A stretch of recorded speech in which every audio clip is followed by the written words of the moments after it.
इत्यादि सब संतों की अलौकिक ऐसी कृपा से हम लोग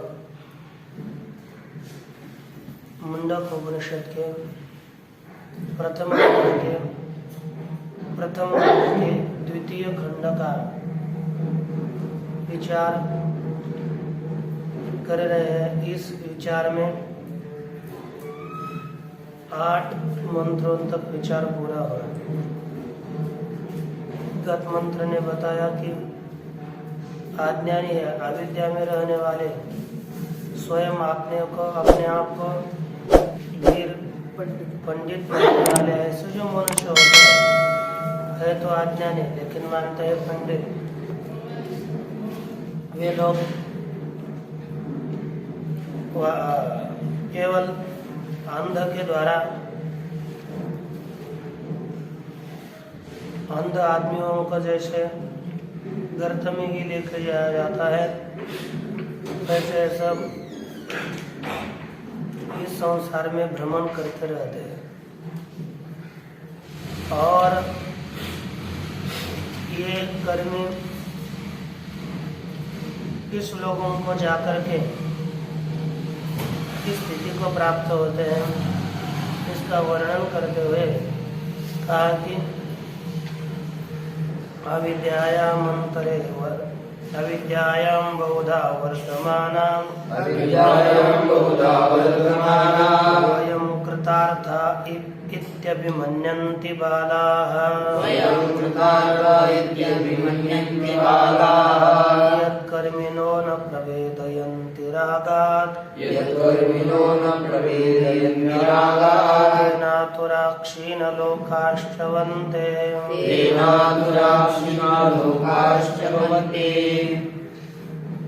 कहा कि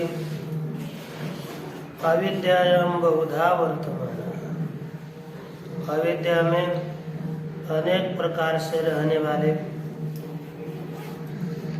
ऐसे वयम अविद्या में रहना अर्थात अविद्याजन्य पदार्थों के साथ अपना तादात्म्याभिमान करना, देह में अहंत्वाभिमान और अन्य सभी चीजों के ऊपर ममत्वाभिमान। इस दो अभिमान से जो युक्त पुरुष है, ऐसे अविद्या में अनेक प्रकार से रहने वाले पुरुष वयम कृतार्था इति अभिमन्यन्ति बाला, हम कृतार्थ हो गए ऐसे बाल अर्थात अज्ञानी, यह अज्ञानी पुरुष हम कृतार्थ हो गए, रहते हैं अविद्या में, इनका अविद्या में नित्यवास है। ऐसा होने पर भी हम कृतार्थ हो गए ऐसे लोग अभिमान करते हैं।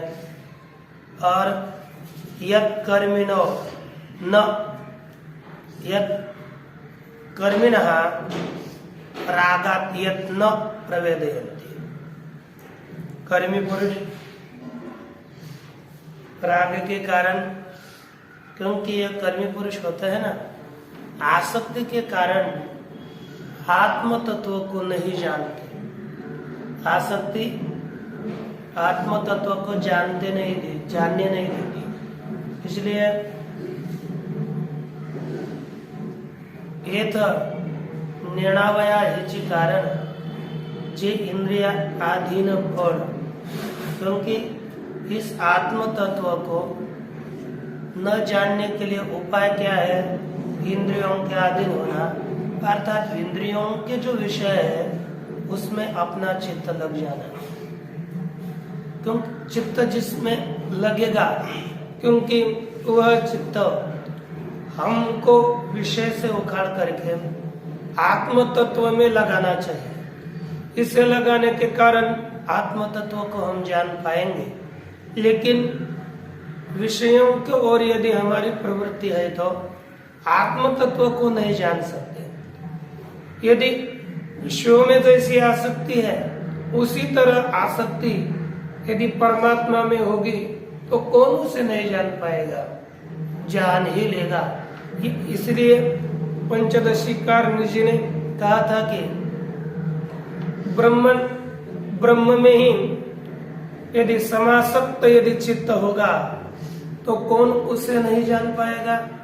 जैसे विषयों में आसक्त है, वैसे ही ब्रह्म में आसक्त होना चाहिए, तब उसे मनुष्य जान ही लेगा। इसलिए कहा कि कर्मिणः, क्योंकि कर्मी पुरुष आसक्ति से जिस तत्व को उसको जानते नहीं है, तेन अपराह, उसके कारण दुखी होते हैं, क्षीण लोक वाले हो जाते हैं और चवंते, पुनः अपने स्थिति से च्युत होते रहते हैं। देखिए इसका भाष्य, किंच अविद्यायाम बहुधा बहु प्रकार वर्तमान, अविद्या में अनेक प्रकार से विद्यमान रहने वाले, अर्थात ये अनेक प्रकार से विद्यमान होना अर्थात अहंत्वाभिमान, मत्वाभिमान, इनके द्वारा इसी अविद्या में संसार में पड़े रहना, यही अविद्या में रहना है, अनेक प्रकार से रहना। वयमेव कृतार्था कृत प्रयोजना, हम लोग कृतार्थ हो गए। कृत अर्थ यही अस्माभिः ते वयं कृतार्थः, हम कृतार्थ हो गए, अर्थात कृतम प्राप्तम प्रयोजनम, यही ते कृत प्रयोजना, हमने अपना प्रयोजन संपन्न किया, प्राप्त किया। ऐसे निष्पादित प्रयोजन वाले सब हम लोग इति एवं अभिमन्यन्ति, इस तरह अभिमान करते हैं। कौन? बालाः अज्ञानिनः,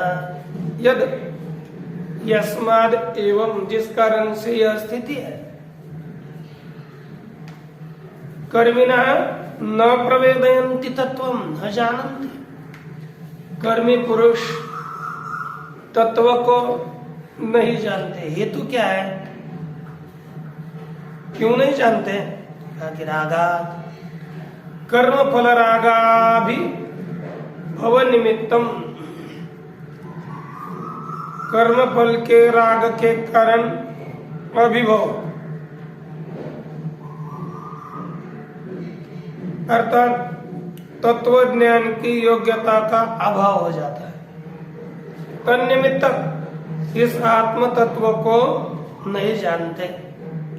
कर्म फल का जो राग आसक्ति है उसके अभिभव के कारण, दबने के कारण तन्निमित्त यह तत्व ज्ञान का अभाव हो जाता है। तेन अर्थात यह आत्मज्ञानाभावेन कारणेन आतुराः दुःखार्ताः, आत्मज्ञान न होने के कारण ये कैसे हो गए? दुःखार्त, दुःखार्ताः सन्तः, दुख से अतिशय पीड़ित होते हुए क्षीणलोकाः, क्षीणम कर्म फलम येषान्ते, क्षीणः लोका येषान्ते क्षीण लोका, जिनके लोग क्षीण हो गए, जिनके कर्म फल नष्ट हो गए, ऐसे पुरुष स्वर्गलोकात् च्यवन्ते, स्वर्गलोक से च्युत हो जाते हैं, नीचे आना पड़ता है, अधःपतन। ये पुरुष हीन हो अथवा अतिशय हीन लोग हैं, उनमें जाते हैं और अच्युत होते हैं। तो कौन या कैसे लोग स्वर्ग को जाते हैं और कैसे च्युत होते हैं, एतद विषयक मंत्र आगे की श्रुति दे रही है। देखिए, इष्टापूर्तं मन्यमाना वरिष्ठं,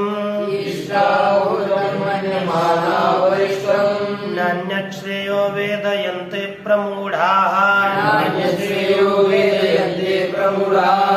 न कस्य पृष्ठे ते सुकृतेन भूत्वा, इमं लोकं हीनतरं वा विशन्ति। जो मनुष्य इष्टापूर्तम वरिष्ठम मन्यमानः प्रमूढाः अन्यत् श्रेयः न वेदयन्ते, नाकस्य पृष्ठे ते नाकस्य पृष्ठे सुकृते अनुभूत्वा इमं लोकं विशन्ति वा हीनतरं लोकं विशन्ति। अर्थ देख लीजिए, कहते हैं कि इष्टापूर्तम वरिष्ठम मन्यमानाः, इष्टापूर्तम वरिष्ठम मन्यमाना, अर्थात इष्ट और पूर्त ये दो प्रकार के कर्म है और दत्त कर्म भी है। इसमें से इष्ट कर्मों को और पूर्त कर्मों को ही वरिष्ठ श्रेष्ठ मानने वाले जो प्रमूढ़ अतिशय मूढ़ पुरुष है। इष्ट कर्म कौन सा है? अग्निहोत्रम तपस्सत्यम वेदानाम चानुपालनम आतिथ्यम वैश्वदेवंच इष्टमित्य विधीयते। इस तरह के इष्ट कर्म बताए जाते हैं। अग्निहोत्रम तपस्सत्यम वेदानाम चानुपालनम, जैसे अग्निहोत्र प्रतिदिन अग्निहोत्र किया जाता है, तप करना, सत्य बोलना, वेदों का प्रतिदिन पठन करना, अग्निहोत्रम तपस्सत्यम वेदानाम चानुपालनम आतिथ्यम वैश्वदेवंच, आतिथ्य कर्म करना, वैश्वदेव याग करना, ये सभी श्रौत कर्म है। इन सभी श्रौत कर्मों को इष्ट कहा जाता है। और दूसरे होता है पूर्त कर्म। पूर्त कर्म अर्थात स्मार्त कर्म, जैसे वापी, कूप, तड़ागादि, देवता, यनानि च, वापी कुआ बनाना है ना, वाप्या था कुआ, मराठी में आड़, एक कूप है ना, वापी कूप, तालाब, इनको बनाना, देवताओं के मंदिरों को निर्माण करना, अन्न प्रदान आराम, लोगों को अन्न देना, आराम अर्थात बगीचा निर्माण करना, ये जितने भी कर्म कहे गए ये सब पूर्त कहे जाते हैं।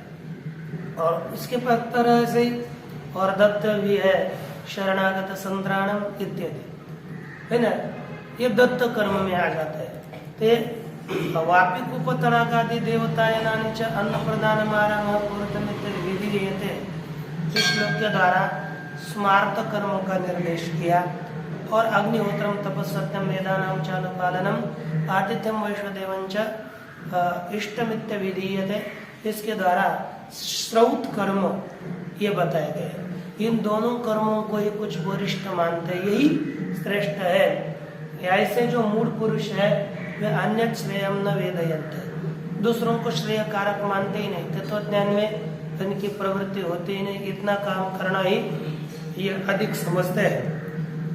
वे कर्म करने वाले हैं और कर्मणा पितृलोक है, इस न्याय से वे सभी ते नाकस्य पृष्ठे सुकृते अनुभूतवा, नाक अर्थात स्वर्ग, कम अर्थात सुखम, न कम अस्मिनिति है ना, न कम इति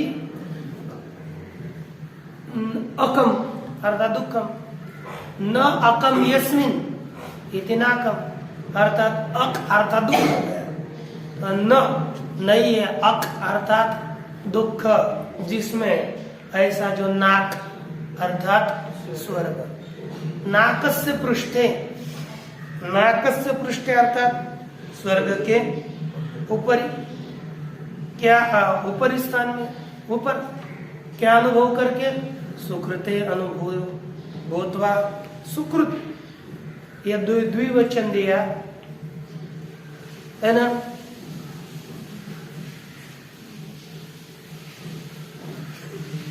सुकृतम सुकृते अर्थात इष्ट का पुण्य और दत्त का पुण्य, इन दोनों भी कर्म के पुण्यों का अनुभव करके इमं लोकम विशन्ति, वे सब इस लोक को प्राप्त हो जाता है। अर्थात क्या उनको जन्म के लिए आना पड़ता है, अथवा वाह हीनतरम विशन्ति, अतिशय जो हीन लोग है इन लोगों को प्राप्त करेंगे, इस लोगों को प्राप्त करेंगे, अथवा इसकी अपेक्षा से जो हीन हो, हीनतर है, ऐसे लोगों को ये प्राप्त कर लेते हैं। तो आगे देखिए भाष्य, इष्टापूर्तम, इष्टम यागादि, श्रौतम कर्म, इष्ट का अर्थ क्या है, इष्ट अर्थात यागादि श्रौत कर्म, पूर्तम अर्थात वापी, कूप, तड़ागादि स्मार्तम कर्म, विहीर, ये कूप अर्थात ये अपना आड़ समझ लो, तड़ाग तालाब इत्यादि जो स्मार्त कर्म बताया, इसी को ही मन्य माना। एतदेव अतिशयन पुरुषार्थ साधनम वरिष्ठम इति मन्य माना, मन्य माना के बाद में अन्वय करना, इसी कर्म को स्मार्त कर्म और श्रौत कर्म, एतद एव यही कर्म ही, एतद का अर्थ कर्म, अतिशयन पुरुषार्थ साधनम, अतिशय से, अतिशय रीति से पुरुषार्थ का साधन, वरिष्ठ है, प्रधान है, इति मन्यमाना, ऐसे मानने वाले, ऐसे इति चिंतयन्तः, मन्यमाना का अर्थ चिंतयन्तः, ऐसा चिंतन करने वाले पुरुष। अन्यथा अर्थात इससे भिन्न आत्मज्ञानाख्यम, आत्मज्ञान वाला, आत्मज्ञान नाम वाला है कि नहीं, श्रेय साधनम न वेदन्ते, आत्मज्ञान नामक कल्याण के साधनों को नहीं जानते, न जानते प्रमूढ़ा, क्योंकि यह अतिशय मूढ़ पुरुष है। पुत्र पशु बंधवादिषु प्रमत्ततया मूढ़ा, पुत्र हो, पशु हो, बंधु हो इत्यादियों में अतिशय प्रमादी होने के कारण जो मूढ़ हो चुके हैं, है ना, इनमें ही सभी अतिशय आसक्त हो चुके हैं, इसलिए मूढ़ है। तेज नाकस्य स्वर्गस्य, वे सभी नाक अर्थात स्वर्ग, उस स्वर्ग के पृष्ठे ऊपरी स्थान, ऊपर होने वाला कौन, सुकृते भोगायतन, जो पुण्य पाप है उनका अनुभूत्वा अर्थात अनुभव करके, बराबर प्रयोग है कि नहीं, ऐसे लेप होना चाहिए था, लेकिन यहाँ पर अनुभूतवा दिया है तो समझ लेना ये छांदस प्रयोग है, उसका अर्थ किया है, इसलिए अनुभूय कर्म फलम, कर्म फल का अनुभव करके पुनः इमम लोकम, किस लोक को, इसी लोक का अर्थात इस मनुष्य लोक को, अथवा अस्मात् मनुष्य लोकात्, अस्मात् अर्थात मनुष्य लोक से, हीनतरम वा अर्थात अतिशय इससे भी हीनतर, तिर्यम नरकादि लक्षणम यथा कर्म शेषम, जब पुण्य कर्म का उपभोग हुआ तो जिस तरह का कर्म हमारा बचा हुआ है, उस जैसा कर्म बचा है उस तरह यथा कर्म शेष नरकादि रूपी योनियों को प्राप्त हो जाते हैं, उसमें चले जाते हैं। ये पुनः तद विपरीता ज्ञान युक्तावान पुरुषः, परंतु जो इससे विपरीत ज्ञान युक्त दूसरे है, उनकी क्या स्थिति होगी, उनके विषय में बताएंगे। देखिए, तपश्रद्धेये उपवसन्त्यरण्ये,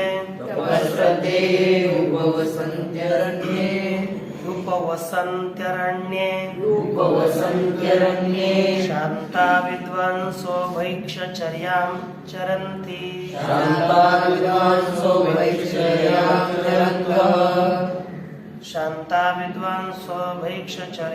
चरन्तः, सूर्यद्वारेण ते विरजाः प्रयान्ति, यत्रामृतस्य पुरुषो ह्यव्ययात्मा,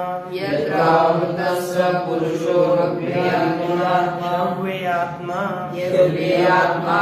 देखिए, ये तपश्रद्धे अरण्ये उपवसन्ति, कैसे, लेकिन अरण्य, ये तप श्रद्धे शांता विद्वांस, अथवा ये शांता विद्वांस भैक्षचर्यां चरन्तः अरण्ये तपश्रद्धे उपवसन्ति,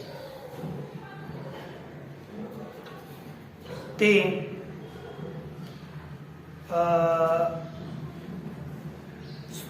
विरजाः सूर्यद्वारेण प्रयान्ति, यत्र सः अव्ययात्मा अमृतः पुरुषः। अर्थ देखो, ये शांता विद्वांस भैक्षचर्यां चरन्तः अरण्य उपवसंती, कहते कि जो पुरुष शांत अर्थात उपरत जिनके जितनी भी इंद्रियां है वे सब उपरत हो चुकी है, अर्थात अपने अपने विषयों के दौड़ और दौड़ना उनका जो लगा रहा था वह जिनका शांत हो चुका है। पुनः विद्वांस जो गृहस्थ है, ज्ञान प्रधान है, कोई नहीं लेकिन विद्वान है, उपासना प्रधान है, ये उपासना रूप ज्ञान का अनुष्ठान करने वाले हैं। ऐसे जो पुरुष वे अरण्य तपश्रद्धे उपवसंती, अरण्य में तप और श्रद्धा है ना, केवल भिक्षाचर्यम चरंता, भिक्षा का आचरण करते हुए, भिक्षा से अपना जीवन चलाते हुए अरण्य में तप और श्रद्धा से जीवन जीते हैं। कैसे? तप और श्रद्धा से जीते। ऐसे पुरुष कहा जाते तीव्रजाः, ते पवित्र विगतः रजः यस्मा ये व्यते विरजाः, जिनसे रजोगुण हटा हुआ है, वैसे वे विराज पुरुष सूर्य द्वारेण प्रयान्ति, सूर्य के द्वार से चले जाते हैं, प्रयाण। कहा कि यत्र स अमृतः अव्ययात्मा पुरुष, जहां पर वह अमृत अव्ययात्मा पुरुष रहता है वहां पर अर्थात ऐसे ब्रह्मलोक में चले जाते हैं। या कर्मी कहाँ चले जाते हैं? नाकस्य पृष्ठे स्वर्गलोक में चले जाते हैं, और यह उपासक ब्रह्मलोक में चले जाते हैं, जहाँ पर अमृत अव्ययात्मा पुरुष रहता है वहां प्राप्त होते हैं। इसलिए एक क्रम इसमें कौन सा पुरुष कहा जाता है ये बताया। भाष्य ये पुनः तद विपरीता ज्ञान युक्ता वानप्रस्थाः सन्यासिनश्च, जो पुनः तद विपरीत जो गृहस्थ है ना, उनसे विपरीत यह वानप्रस्थ आश्रम स्वीकार लिया, तभी तो वन में रहेंगे ना। ऐसे वानप्रस्थ पुरुष है अथवा सन्यासी पुरुष है। तपश्रद्धे, तप अर्थात स्वाश्रम विहितम कर्म, तप अर्थात अपने आश्रम के लिए बताया हुआ विधान किया हुआ जो कर्म है वह तप है। श्रद्धा हिरण्यगर्भादि विषया विद्या, श्रद्धा क्या चीज है? हिरण्यगर्भादि विषयक विद्या। ते तपश्रद्धे है ना, ऐसे वे तपश्रद्धा, ये तप और श्रद्धा है, इनका जो उपवसंती, इनका जो सेवन करते हैं, कहाँ पर?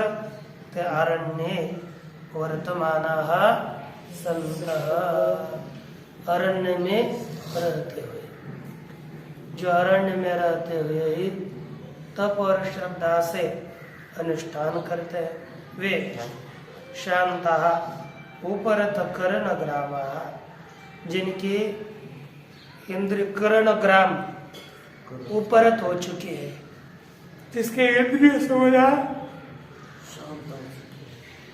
उपरत हुआ है, ऐसे सभी विद्वान सह गृहस्थाश्च ज्ञान प्रधाना इत्यर्थ। ऐसे गृहस्थ विद्वान अर्थात गृहस्थाश्च, कैसे गृहस्थ? ज्ञान प्रधान अर्थात लेना इसका उपासना प्रधान ग्रस्त। ये सभी क्या करते हुए भिक्षचर्याम चरन्तः। यहाँ पर आरण्यकरण, आरण्य का अर्थ लिखा नीचे टीका में, स्त्री जना संकीर्णे देशे, जहां पर स्त्री नहीं रहती, स्त्री जन से असंबंधित जो देश है उसे ही कहते हैं। क्योंकि टिप्पणी लिखा कि वनम अपि स्त्रीजन संकुलम चेत न तपोनुकूलम, वन भी यदि स्त्री से संपर्क युक्त है तो वह भी तप के अनुकूल नहीं है। इसलिए ऐसा स्थान लेना है जना स्त्रियों का आवागमन अधिक न हो, स्त्री जन से असंकीर्ण देश हो, वही तपोनुकूल है।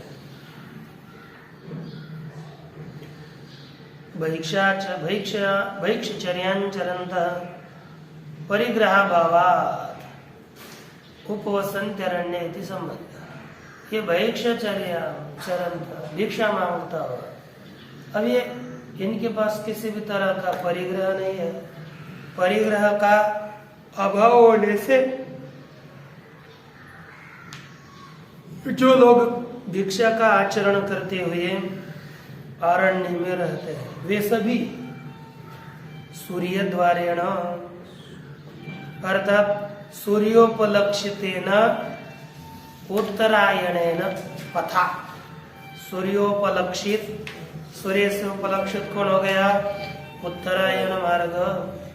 इसी उत्तरायण मार्ग से जो लोग विरजाहा, कौन है?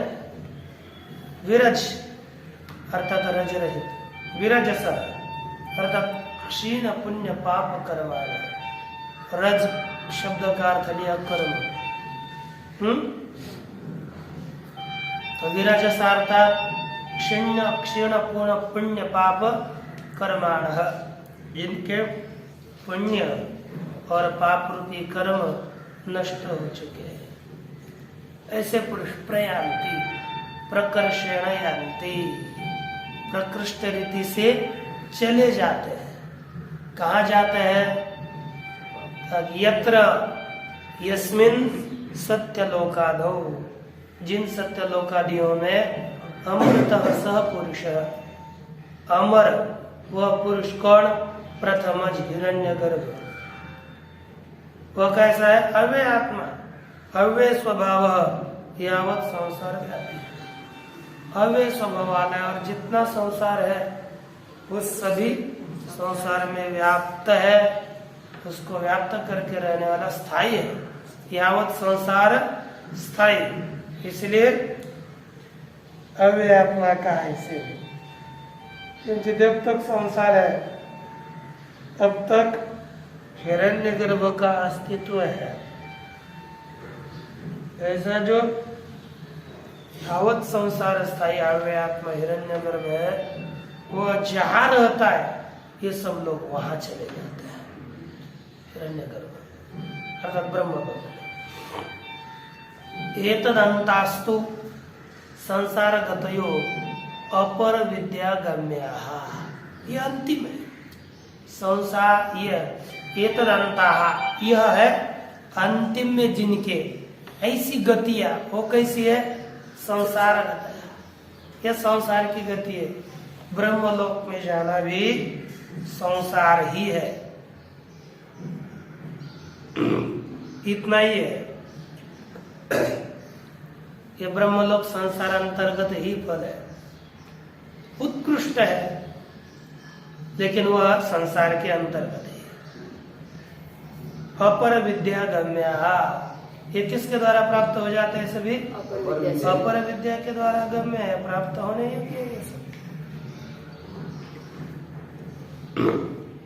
तब यहाँ पर एक शंका होने लगी।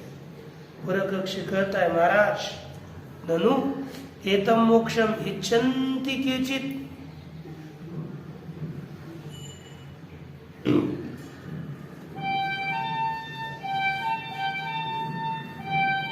इसी कोई लोग मोक्ष समझते हैं, है ना? इसी को ही अर्थात ये जो ब्रह्मलोक है वही मोक्ष है, हो गया। कोई लोग मानते कहते न, यह ऐसी बात नहीं, यही वह सर्वे प्रविलियन्ति कामाः, मोक्ष उससे नहीं कर रहे। और अन्य लोगों में जाकर विषयों का सेवन करना, ये मोक्ष नहीं हो सकता। फिर कहते कि यही वह, यहाँ पर ही सर्वे कामः प्रविलियन्ते, सभी कामनाएं नष्ट हो जाती है, शांत हो जाती है। ते सर्वगम सर्वतः प्राप्य, वे सब लोग पुरुष सर्वगत जो परमात्मा है उसको सभी ओर से प्राप्त करके वीर पुरुष युक्तात्मानः, युक्तात्मा पुरुष वे सभी सर्वम एव आविशन्ति, ऐसे जो तत्वज्ञानी पुरुष है ना, ये सर्वरूप जो परमात्मा है उसी को प्राप्त होते हैं। वे ब्रह्मलोक में नहीं जाएंगे, ये सब सर्व अर्थात ब्रह्म, सर्व सर्वस्व स्थान, सर्व उस परमात्मा का नाम है, यह परमात्मा में ही प्रविष्ट होते हैं। इत्यादि श्रुतिभ्यः अप्रकरणाच्च, इत्यादि श्रुतियों से अथवा अप्रकरण होने से, है ना, अपर विद्या प्रकरण ही प्रवृत्ति, क्योंकि ये मोक्ष का प्रकरण नहीं है।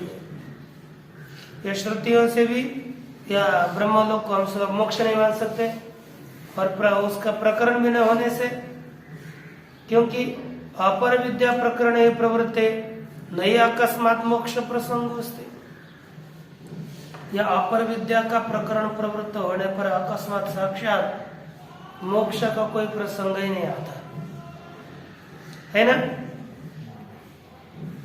बीच में मोक्ष का कोई प्रसंग है नहीं। विरजस्त्वम तु आपेक्षिकम, जो विरजस्त्व है वह कैसा है? आपेक्षिक है, सापेक्षिक है। समस्तम अपर विद्या कार्य, जो विरजता है सभी अपर विद्या का कार्य है। साध्य साधन लक्षणम क्रियाकारक फल भेद भिन्नम द्वैतम, ये सभी द्वैत अपर विद्या का कार्य है, साध्य साधन रूप है, और क्रियाकारक फल इस भेद के द्वारा भेद को प्राप्त हुआ है। अर्थात क्रिया अलग, कारक अलग, फल अलग, इस भेद से एक द्वैतता को प्राप्त हुआ है। यह सभी अपर विद्या का कार्य है। एतावद् एव यद हिरण्यगर्भ प्राप्त्यवसानम, इतना ही इस कर्मफल का एक द्वैत का द्वैत की समाप्ति किसमें? हिरण्यगर्भ प्राप्त्यवसानम, हिरण्यगर्भ की प्राप्ति होना है ना, यही अंतिम इस कर्मफल का उत्कर्ष है। तथा च मनुनोक्तम स्थावराद्याम संसार गतिम अनुक्रामता, इसी तरह उन्होंने कहा कि स्थावर इत्यादि संसार गति को अनुक्रामता, संसार गति का अनुक्रमण करने वाले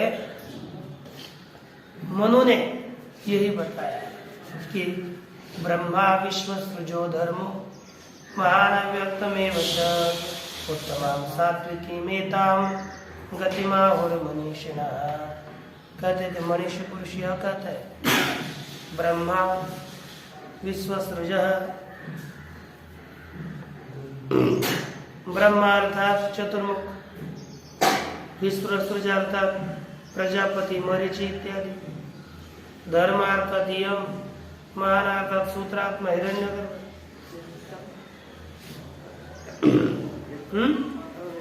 अव्यक्तमेव च और त्रिगुणात्मका प्रकृति, यही एताम सात्विकीम गतिम आहु मनुष्य, मनुष्य लोग इन्हीं को ही सात्विक गति बता देते हैं। ये प्रकृति तक जितनी गति है वही सात्विक गति है। ऐसे कौन कहता है? मनीषी पुरुष कहते हैं इस तरह से ये संसार हिरण्यगर्भ तक ही संसार है। उसके बाद यदि साधक को अपना कल्याण करना है तो क्या करना है ये समझो। परीक्ष लोकान कर्मचितान ब्राह्मणो निर्वेदमायात्।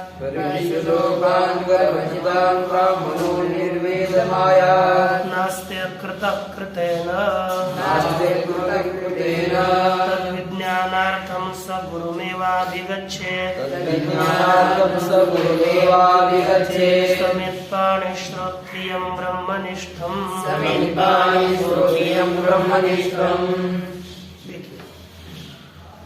क्या कहते हैं कि अब आदि में थोड़े अवतरणिका लेते हैं। अथ इदानीम अस्मात् साध्य साधन रूपात् सर्वस्मात् संसाराद् विरक्तस्य परस्यां विद्यायाम् अधिकार प्रदर्शनार्थम् इदम् उच्यते। अथ इदानीम अब अस्मात् साध्य साधन रूपा, यह जो साध्य और साधन रूपी कौन है? सर्वस्मात् संसार, सभी साध्य साधन रूपी संसार से विरक्त हुआ जो पुरुष, उस पुरुष को, उसी पुरुष का परस्याम विद्यायाम अधिकार प्रदर्शनार्थम, ऐसे पुरुष का ही पर विद्या में अधिकार है।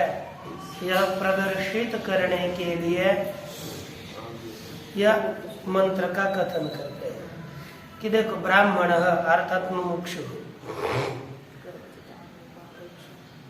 कर्मचितान लोकान परीक्ष, कर्मचित अर्थात कर्मजन्य लोगों का की परीक्षा करके, कर्मजन्य लोगों में से विचार करके निर्वेदम आया वैराग्य को प्राप्त हो। अकृत कृतेन न, क्योंकि कृतेन, कृतेन अर्थात कर्मणा, कर्म के द्वारा, अकृत अर्थात परमात्मा जो निर्माण नहीं किया गया, कृतेन अकृत न अस्ति, कृत कर्म के द्वारा अकृत परमात्मा की प्राप्ति नहीं होती। इसलिए तद विज्ञान, उसी आत्म तत्व को जानने के लिए वह साधक कहा जाए समुत्पाणि सन गुरुम एवं अभिगच्छेत्।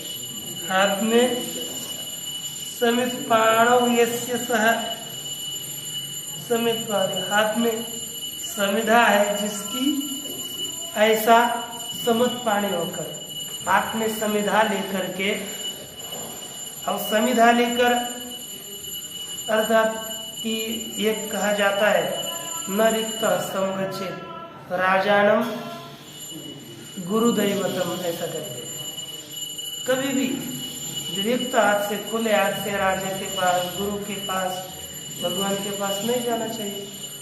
तो ये हाथ में समिधा लेकर जाते हैं। अब आजकल फल लेकर चले जाते हैं, है ना, जो भी है जिसका जैसा काल हो उसके अनुसार चले जाते हैं। समिध पानी हाथ में रखने का तात्पर्य है जैसे एक उसका भाव समिधा जैसी शुष्क होती है, समिधा में जैसे रस नहीं होता, जैसे निरस होती है, उसी तरह मेरा जीवन समिधा की तरह सूखा हुआ है, अर्थात संसार के आसक्ति से रहित हुआ है। ऐसा समझ करके हम गुरु को शरण चले जाए और वहाँ पर जाते शरण जाना अर्थात अपना पूरा अस्तित्व तनु मनु जीवे चरणा से लगावे अगरबत्ता करावे दास से सकड़, इस तरह से पूरा अपना अस्तित्व शरणागति हुई होती है कि काया वाचा मन से अनुसरण करना। तो यह शरण चले जाए।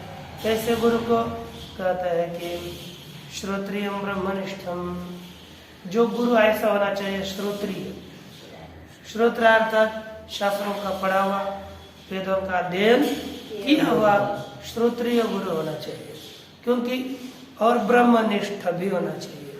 ये दो गुण धर्म उसमें होने चाहिए। और तीसरा जोड़ा जाता है कृपालु। श्रोत्रिय क्यों होना चाहिए? यदि कुछ जानता ही नहीं है, शास्त्र पढ़ा हुआ नहीं है, श्रोत्रिय नहीं है, तो आगे की व्यक्ति है, शिष्यों की जो शंकाएं होंगी उस शंका का समाधान करने के लिए वो असमर्थ अपने आप को माने, समर्थ नहीं होगा, उसे ज्ञान नहीं करवा सकता। और ब्रह्मनिष्ठ क्यों होना चाहिए? क्योंकि केवल शब्द ज्ञान ही नहीं होना चाहिए, शब्द ज्ञान में न होगा, केवल होगा तो आत्मानुभव नहीं करा सकेगा, इसलिए उसको आत्मानुभव भी होना चाहिए। आत्मानुभव और शास्त्रीयता, शास्त्र ज्ञान ये उसमें होना चाहिए, और ये देने के लिए कृपालुता भी उसमें होनी चाहिए। ऐसे गुरु को शरण जाए। अब ये इस मंत्र का विचार हम लोग कल करेंगे। ओम पूर्णमदः पूर्णमिदं पूर्णात् मुदच्यते पूर्णस्य पूर्णमादाय पूर्णमेवावशिष्यते। ओम शांति शांति शांति।